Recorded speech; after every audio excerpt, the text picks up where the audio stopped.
L'Italie rouvre ses frontières pour sauver son industrie touristique. L'Italie rouvre ses frontières aux touristes européens mercredi, un mois après la reprise progressive de l'activité dans le pays qui espère à l'approche de l'été sauver son industrie touristique, secteur clé de son économie sapée par la pandémie.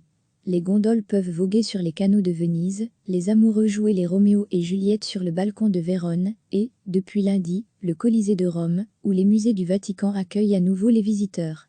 Mais les sites touristiques, comme les hôteliers et les restaurateurs, craignent que les touristes ne soient pas cette année au rendez-vous de l'Italie, l'un des pays d'Europe les plus touchés par la pandémie où le nouveau coronavirus a fait plus de 33 500 morts, avec la Lombardie, Nord, comme épicentre européen de l'épidémie. Le gouvernement autorise aussi ce mercredi 3 juin la libre circulation entre les régions, mais les interdictions de grands rassemblements et l'obligation du port du masque dans les lieux clos et dans les transports publics demeurent. Dimanche, un célèbre médecin, Alberto Zangrillo, a créé la polémique en affirmant que le virus avait disparu et qu'il était temps d'arrêter de terroriser inutilement la population, provoquant une levée de boucliers des autorités et d'autres scientifiques, dont certains ont mis en garde contre une autorisation prématurée des voyages entre régions et en provenance de l'étranger. La crise sanitaire n'est pas terminée, a du reste prévenu mardi, jour de fête nationale, le président de la République Sergio Mattarella, qui a loué l'unité de son pays face à l'ennemi invisible. En déplacement à Codogno, localité de Lombardie où était apparu mi-février le virus en Italie, il a appelé le pays à repartir, fort de la solidarité et du courage dont il a fait preuve en ces temps difficiles. À lire aussi, le point sur la pandémie de coronavirus dans le monde. L'Italie a imposé un verrouillage économique début mars et a vu depuis le nombre de contaminations chuter régulièrement.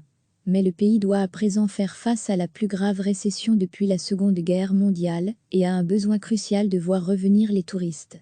Les vols internationaux ne devraient reprendre mercredi que dans 3 grandes villes, Milan, Rome et Naples, et le gouvernement craint que ceux qui viennent habituellement dans la péninsule depuis les pays voisins en voiture, train ou ferry ne choisissent d'autres destinations.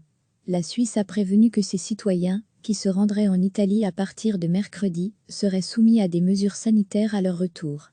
Elle ouvrira ses frontières avec l'Allemagne, la France et l'Autriche le 15 juin, mais pas avec l'Italie. Le 15 juin, l'Autriche lèvera ses restrictions avec l'Allemagne, la Suisse, la République tchèque, la Slovaquie et la Hongrie, mais, là encore, pas avec l'Italie, que son ministre de la Santé a qualifié la semaine dernière de point chaud. Ces mesures spécifiques à l'Italie ont poussé le ministre des Affaires étrangères Luigi Di Maio à mettre en garde les pays contre le fait de traiter son pays comme un lépreux. Il a annoncé qu'il se rendrait en fin de semaine en Allemagne, en Slovénie et en Grèce pour les persuader que l'Italie est un pays sûr pour les touristes. Il doit recevoir mercredi son homologue français Jean-Yves Le Drian. Les personnes arrivant en Italie en provenance d'Europe ne seront pas tenues de s'isoler, à moins qu'elles n'aient récemment voyagé depuis un autre continent. Les mesures de confinement ont eu un effet dévastateur sur le secteur du tourisme italien, qui représente environ 13% du produit intérieur brut, PIB. Les restaurants, cafés et établissements balnéaires ont lentement rouvert au cours des 2 dernières semaines, même si le gouvernement a déclaré qu'il se réservait le droit d'imposer des fermetures localisées en cas de reprise de l'épidémie. Mais seuls 40 des 1200 hôtels de Rome ont rouvert, a indiqué lundi le Corriere della Sera, et une douzaine seulement à Milan, leurs propriétaires estimant qu'il coûte trop cher de les rouvrir s'ils restent vides.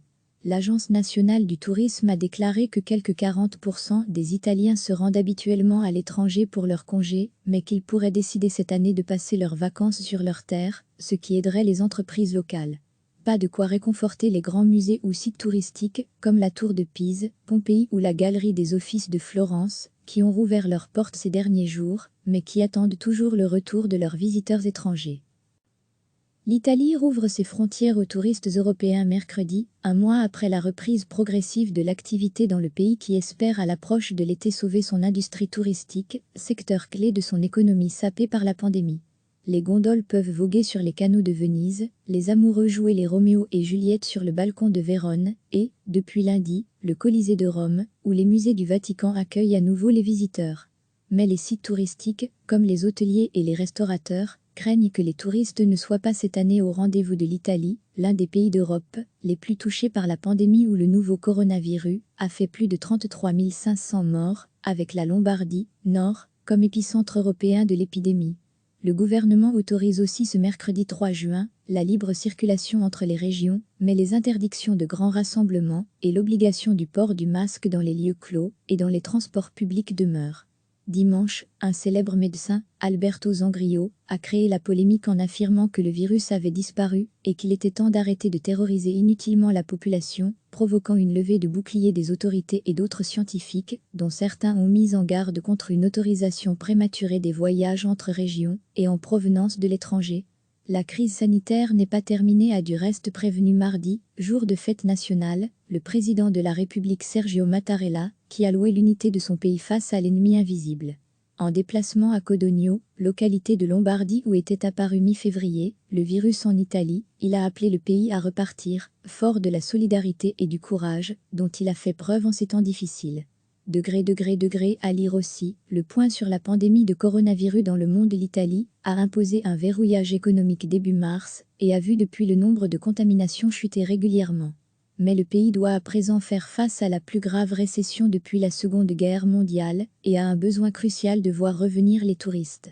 Les vols internationaux ne devraient reprendre mercredi que dans 3 grandes villes, Milan, Rome et Naples, et le gouvernement craint que ceux qui viennent habituellement dans la péninsule depuis les pays voisins en voiture, train ou ferry ne choisissent d'autres destinations. La Suisse a prévenu que ses citoyens, qui se rendraient en Italie à partir de mercredi, seraient soumis à des mesures sanitaires à leur retour. Elle ouvrira ses frontières avec l'Allemagne, la France et l'Autriche le 15 juin, mais pas avec l'Italie. Le 15 juin, l'Autriche lèvera ses restrictions avec l'Allemagne, la Suisse, la République tchèque, la Slovaquie et la Hongrie, mais, là encore, pas avec l'Italie, que son ministre de la Santé a qualifié la semaine dernière de point chaud. Ces mesures spécifiques à l'Italie ont poussé le ministre des Affaires étrangères Luigi Di Maio à mettre en garde les pays contre le fait de traiter son pays comme un lépreux. Il a annoncé qu'il se rendrait en fin de semaine en Allemagne, en Slovénie et en Grèce pour les persuader que l'Italie est un pays sûr pour les touristes. Il doit recevoir mercredi son homologue français Jean-Yves Le Drian. Les personnes arrivant en Italie en provenance d'Europe ne seront pas tenues de s'isoler, à moins qu'elles n'aient récemment voyagé depuis un autre continent. Les mesures de confinement ont eu un effet dévastateur sur le secteur du tourisme italien, qui représente environ 13% du produit intérieur brut, PIB. Les restaurants, cafés et établissements balnéaires ont lentement rouvert au cours des 2 dernières semaines, même si le gouvernement a déclaré qu'il se réservait le droit d'imposer des fermetures localisées en cas de reprise de l'épidémie. Mais seuls 40 des 1200 hôtels de Rome ont rouvert, a indiqué lundi le Corriere della Sera, et une douzaine seulement à Milan, leurs propriétaires estimant qu'il coûte trop cher de les rouvrir s'ils restent vides. L'Agence nationale du tourisme a déclaré que quelques 40% des Italiens se rendent habituellement à l'étranger pour leurs congés, mais qu'ils pourraient décider cette année de passer leurs vacances sur leur terre, ce qui aiderait les entreprises locales. Pas de quoi réconforter les grands musées ou sites touristiques, comme la Tour de Pise, Pompéi ou la Galerie des Offices de Florence, qui ont rouvert leurs portes ces derniers jours, mais qui attendent toujours le retour de leurs visiteurs étrangers. Cliquez sur s'abonner pour recevoir les dernières nouvelles.